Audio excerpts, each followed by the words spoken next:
Olá, Igreja da Cidade, que bom estar aqui com você. Esse é o nosso estudo do GDC da semana, para a gente começar muito bem o ano de 2022. Nosso estudo se chama Ore. Em 1 Tessalonicenses 5,17 diz, orem continuamente. Que pedido, que direção, que reflexão nós recebemos já aqui. Nós não podemos entrar num projeto de construção sem oração. E eu acredito que você esteja aí construindo o seu ano de 2022, não é? Algumas metas, resoluções, os sonhos que você tem, a gente vai colocando tijolinho por tijolinho. Mas antes nós precisamos colocar a oração como base, como fundamento para que tudo vá bem. Um teólogo alemão, ele fala o seguinte, a função da oração não é influenciar Deus, mas especialmente mudar a natureza daquele que ora.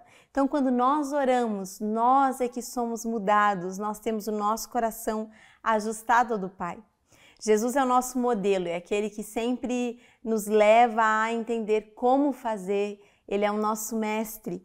E Jesus, ele sempre orava ao Pai e ele também orava sozinho com o Pai.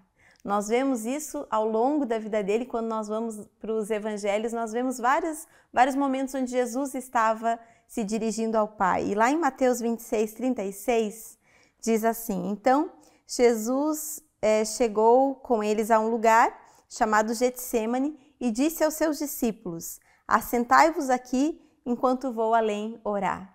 Então Jesus, ele gostava de estar com o Pai sozinho em oração. E nós vemos essas duas verdades na vida de Jesus. Ele orava ao Pai e ele orava com o Pai. E para 2022 nós precisamos disso também. Nós precisamos ter esse momento de oração. Quando a gente olha para a vida de oração de Jesus, nós entendemos algumas coisas. Primeiro, nós entendemos que oração é direta para Deus. Fala em Mateus 6,9, Pai nosso que está no céu. Então você pode falar diretamente com o seu Pai.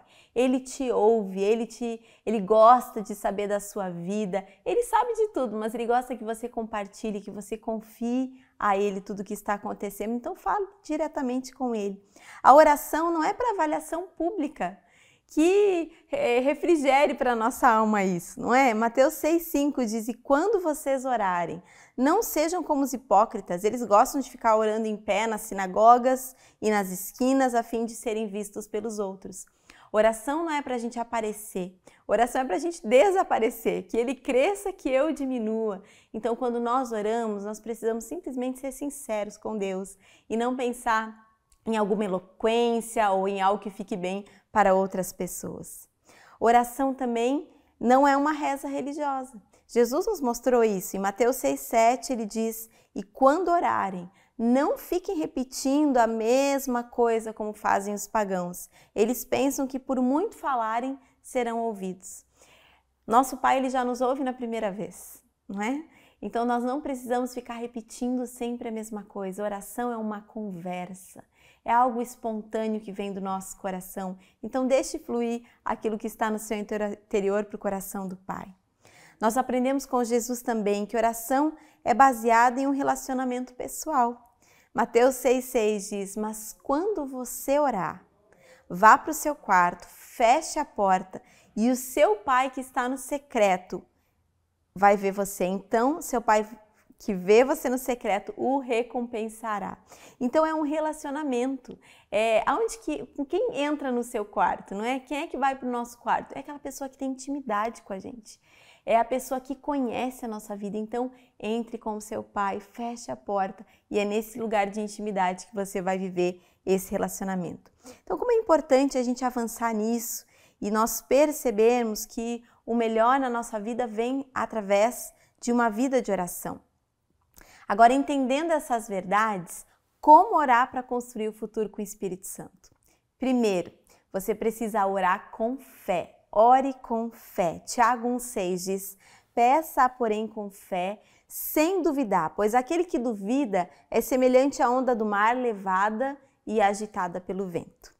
A dúvida enfraquece e destrói a fé. Nós precisamos orar com fé. Diz na palavra que sem fé é impossível agradar a Deus. E nós sabemos que fé é a certeza das coisas que nós não vemos. Então, muitas vezes você vai orar por algo que você não consegue olhar pelos seus olhos naturais, mas pela fé, com olhos espirituais, você enxerga aquilo que Deus vai fazer. A oração, ela vai retirar o medo e vai trazer alegria para o seu coração. E na oração nós precisamos de duas atitudes, intencionalidade e foco. Então, quando a gente lê esse texto de Tiago, ele fala que primeiro nós precisamos pedir, isso é ser intencional. Não tenha medo de ser intencional com o seu pai. Você pode apresentar para ele exatamente o que você precisa, exatamente o que você está sentindo. Então, seja intencional. E foco, por quê? Porque você precisa manter os seus olhos em Jesus, não para as coisas ao seu redor. Quantas vezes vem um barulho externo, né? Vem uma voz do nosso coração enganoso e está tentando nos distrair, mas nós precisamos ter foco. Então, decida viver de uma forma intencional, de busca a Deus e também de ter o seu foco, o seu coração voltado para Ele. Ore com fé e tenha certeza de que Ele vai responder. Salmos 34, 4 e 5 diz: busquei o Senhor e Ele me respondeu. Livrou-me de todos os meus temores. Os que olham para Ele estão radiantes de alegria. Em segundo lugar, precisa orar com perseverança. Ore com perseverança. Romanos 12, 2 diz: alegrem-se na esperança, sejam pacientes na tribulação, perseverem na oração. Tem muita gente que desiste em pouco tempo de oração, né? Já cansei. Já orei 3 vezes por isso. Mas nós precisamos interceder, orar e saber que o tempo de Deus é perfeito. Eu lembro do nosso pai espiritual, o pastor Calito, fala algumas vezes que tudo aquilo que é gostoso, né, quando a gente vai querer comer uma comida muito gostosa, ela não fica pronta em instantes. Tem um processo, é um pouco mais demorado. Miojo não tem sabor, né? Então nós precisamos dar tempo mesmo para as coisas acontecerem. Eu estou me lembrando aqui da minha mãe. Minha mãe orou por mais de 20 anos para que meu pai retornasse à fé. E todos os dias, praticamente no mesmo horário, ela dobrava os joelhos dela e orava. E algo aconteceu e meu pai voltou. São perseveranças. Você consegue lembrar agora de situações que você orou, perseverou em oração e Deus trouxe? Eu consigo me lembrar. E que alegria tão grande. Nesse processo, Deus vai trabalhando em nós, Deus vai gerando em nós outros frutos do Espírito. Então, as suas guerras, elas não vão ser vencidas na força do seu braço, mas enquanto que os seus joelhos estão no chão calejados ali. Então, persevere, persista mesmo, coloque diante do Senhor. O sucesso não está longe, mas ele está à distância do seu joelho no chão. Persevere em oração, não desista de orar, Deus vai fazer. E em terceiro lugar, ore com proatividade. Lucas 9, 16 e 17 é o texto conhecido da multiplicação dos pães, diz: tomando 5 pães e 2 peixes, e olhando para o céu, deu graças e os partiu, e em seguida entregou aos discípulos para que servissem ao povo. Todos comeram e ficaram satisfeitos, e os discípulos recolheram 12 cestos cheios de pedaços que sobraram. Interessante, né? Jesus, ele ora, mas aí logo depois disso tem uma ação natural em cima do sobrenatural, de distribuir. E a multiplicação acontece quando eles pegam e começam a distribuir entre o povo. Então, sempre na nossa oração, nós também precisamos de uma ação. Nós precisamos ser proativos. Deus, o que eu preciso fazer nisso que eu tenho colocado em oração? Por exemplo, se eu quero viver uma vida mais saudável, eu não posso pedir: Deus, me ajude a emagrecer, né? Que esse ano seja o melhor ano dos meus exames de colesterol. Não, eu preciso fazer o quê? Eu preciso fazer exercício, eu preciso comer melhor. Se eu quero que o meu filho tenha algumas atitudes, o que eu preciso fazer? Eu preciso ser o exemplo, eu preciso dizer para ele como é que é e viver aquilo dentro de casa. Então, o que é que você precisa fazer? O nosso pai espiritual, ele sempre fala: ore como se tudo dependesse de Deus e trabalhe como se tudo dependesse de você. Grandes realizações começam pequenas, mas começa com o seu primeiro passo. Então, seja proativo, ore proativamente, com proatividade, e então faça aquilo que é a sua parte e Deus fará a dele com certeza. Para concluirmos, 2 Coríntios 4,18, assim, fixamos os olhos não naquilo que se vê, mas no que não se vê. Pois o que se vê é transitório, mas o que não se vê é eterno. Seja intencional na sua busca. Sabe, às vezes nós estamos com os nossos olhos fixos em coisas do nosso redor e é por isso que nós não vemos os milagres acontecer. Nós precisamos colocar os nossos olhos naquilo que é eterno, naquilo que Deus está construindo e nós vamos ver a nossa família inteira sendo abençoada.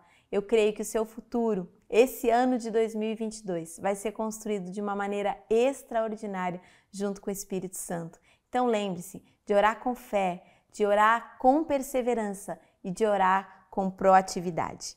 Para você refletir nessa semana, será que você já desistiu de algo que estava orando? E o que te levou a desistir? Será que você não creu no caráter de Deus? Será que você deixou com que vozes externas parassem a sua oração? Reflita sobre isso, busque do Senhor. Para orar, ore pedindo ao Espírito Santo que renove as suas forças, que te dê uma ousadia nova, né? Para você agir em fé, com coragem, para você realmente avançar nesse ano de 2022. E de modo prático, para sua aplicação nessa semana, pegue aí a sua listinha, quem sabe você fez as suas resoluções, as suas metas de 2022. Pegue e ore a respeito disso. Ore em relação ao seu futuro e coloque os seus projetos nas mãos de Deus. Se você quer conhecer um pouco mais sobre esse assunto, estudar um pouquinho mais, quero indicar aqui o livro da Beni Johnson, O Intercessor Feliz, um livro muito bacana, muito abençoador. Vai ser muito boa a leitura, você pode pegar esse livro nas nossas livrarias. Deus abençoe sua vida. Antes de me despedir, fica aqui o endereço para que você, se você ainda não tem um grupo da cidade, vai ser um prazer receber, então você pode falar com a gente através desse link. Deus abençoe sua vida, uma ótima semana e até logo mais.